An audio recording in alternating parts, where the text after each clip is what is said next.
This is the Servola briefing. Here are the biggest enterprise tech stories from the last 24 hours. Let's get into it. Stripe has agreed to buy OpenRouter for over $7 billion, more than 5 times the $1.3 billion valuation it carried just 82 days earlier. OpenRouter's whole pitch was neutrality, one key routing a query across 400 models from 60 providers, so no company gets stuck with one AI vendor. Revenue nearly tripled since April to $140 million a year.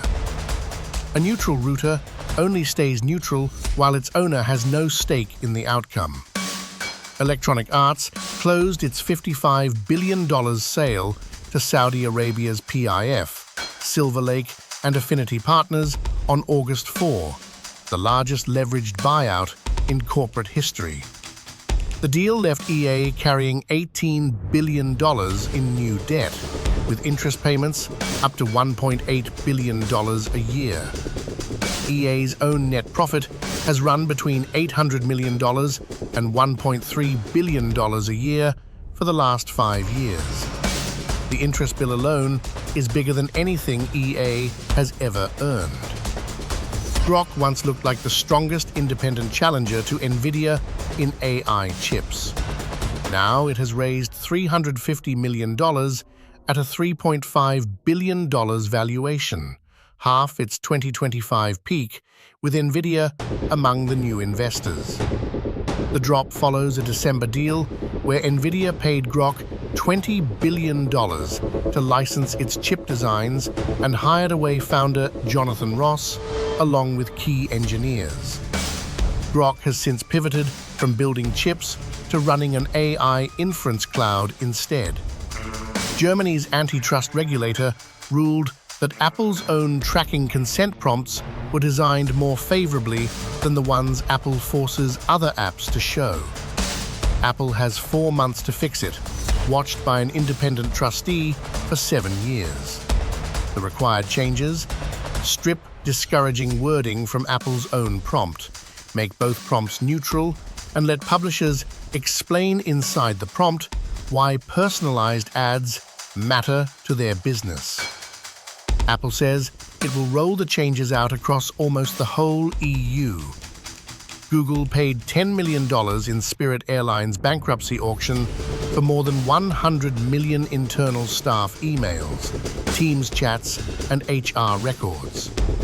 The airline's 97.5 million passenger profiles were protected by a special bankruptcy privacy process.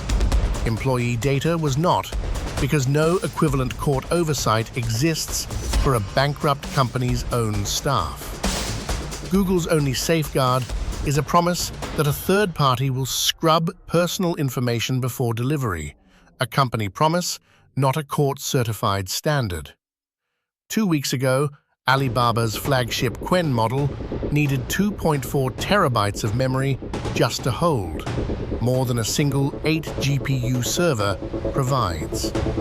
On August 14th, the same team shipped Qwen 3.8 27B, a 27 billion parameter model that runs on one consumer GPU, open weights included. Against the prior generation, the jumps are real. One coding benchmark rose from 63 to 73, another from 14 to 42. The family that needed a data center rack 2 weeks ago now ships a sibling that needs a workstation. Starting August 24th, YouTube counts a view the instant playback starts, not after the old 30-second threshold.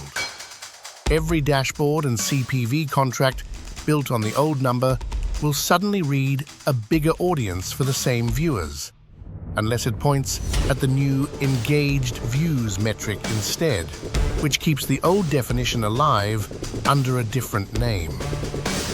2 weeks earlier, YouTube doubled its partner program bar to 8,000 watch hours, effective for anyone applying after February 2027. A hacker broke into France's tax authority on June 26, using stolen credentials, extracting records on 678,000 people and businesses.